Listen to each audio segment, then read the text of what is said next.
ನಿಮಗೆ ಗೊತ್ತೇ, ಒಂದೊಮ್ಮೆ ಏನಾಯ್ತಂದ್ರೆ ಸ್ವತಃ ಭಗವಾನ್ ವಿಷ್ಣುವಿನ ಸುದರ್ಶನ ಚಕ್ರವೇ ತೀರ್ಮಾನ ಮಾಡಿಕೊಂಡು ಮಹರ್ಷಿ ದುರ್ವಾಸರ ಹಿಂದೆ ಹೋಗಿತು. ಶ್ರೀಮದ್ ಭಾಗವ ಪುರಾಣದ ನವಮ ಸ್ಕಂಧದಲ್ಲಿ ಈ ಪ್ರಸಂಗ ಬರುತ್ತದೆ. ಸತ್ಯಯುಗದಲ್ಲಿ ಅಂಬರೀಷ ಎಂಬ ಮಹಾನ್ ರಾಜನೊಬ್ಬನಿದ್ದನು. ಅವನು ಮಹಾಯೋಧನೂ ಅಲ್ಲ, ಕಠಿಣ ತಪಸ್ವಿಯೂ ಅಲ್ಲ. ಆದರೆ ಅವನ ಭಕ್ತಿ ಅಷ್ಟು ದೃಢವಾಗಿತ್ತು. ಭಗವಾನ್ ವಿಷ್ಣು ಸದಾ ಅವನ ರಕ್ಷಣೆಯಲ್ಲೇ ಇದ್ದರು.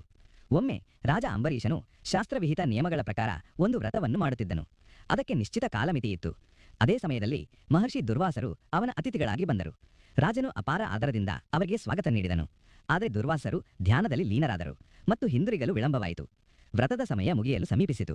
ಶಾಸ್ತ್ರಗಳು ಹೇಳುತ್ತವೆ, ವ್ರತವನ್ನು ಮುರಿಯದೇ ಇರುವುದು ಕೂಡ ದೋಷ ಮತ್ತು ಅತಿಥಿಯನ್ನು ಅವಮಾನಿಸುವುದೂ ದೋಷ.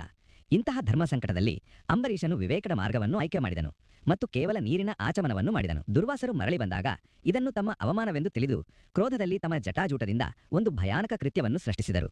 ಅದು ರಾಜನನ್ನು ನಾಶ ಮಾಡಲು ಮುಂದೆ ಬಂದಿತು. ರಾಜ ಅಂಬರೀಷನು ಭಯಗೊಂಡರೂ ಯಾವ ಶಸ್ತ್ರವನ್ನು ಎತ್ತಲಿಲ್ಲ.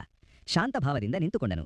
ಅದೇ ಕ್ಷಣದಲ್ಲಿ ಭಗವಾನ್ ವಿಷ್ಣುವಿನ ಸುದರ್ಶನ ಚಕ್ರ ಪ್ರಕಟವಾಗಿ ಕೃತ್ಯೆಯನ್ನು ತಡೆಯಿತು. ಆಮೇಲೆ ಅದೇ ಸುದರ್ಶನ ಚಕ್ರ ದುರ್ವಾಸನ ಹಿಂದೆ ಓಡಿತು. ಭಯಭೀತರಾದ ದುರ್ವಾಸರು ಬ್ರಹ್ಮ ಮತ್ತು ಶಿವನ ಬಳಿ ಶರಣಾಗತಿಯಾದರು. ಆದರೆ ಎಲ್ಲಿಯೂ ಅವರಿಗೆ ರಕ್ಷಣೆ ಸಿಗಲಿಲ್ಲ. ಅಂತಿಮವಾಗಿ ಭಗವಾನ್ ವಿಷ್ಣು ಸ್ವತಃ ಹೇಳಿದರು, ಈ ಚಕ್ರವು ನನ್ನ ಭಕ್ತನ ರಕ್ಷಣೆಗೆ ಪ್ರಕಟವಾಗಿದೆ. ಇದನ್ನು ಶಾಂತಗೊಳಿಸಬಲ್ಲವನು, ಯಾರ ವಿರುದ್ಧ ಅಪರಾಧವಾಗಿದೆ ಅವನೇ. ಅದಾದ ಬಳಿಕ ದುರ್ವಾಸರು ರಾಜ ಅಂಬರೀಷನ ಪಾದಗಳಿಗೆ ಬಿದ್ದು ಕ್ಷಮೆಯನ್ನು ಬೇಡಿದರು. ರಾಜನು ಅವರನ್ನು ಕ್ಷಮಿಸಿದನು. ಅದೇ ಕ್ಷಣದಲ್ಲಿ ಸುದರ್ಶನ ಚಕ್ರ ಶಾಂತವಾಯಿತು. ಕಮೆಂಟ್ನಲ್ಲಿ ಜೈ ಶ್ರೀ ವಿಷ್ಣು ಎಂದು ತಪ್ಪದೇ ಬರೆಯಿರಿ.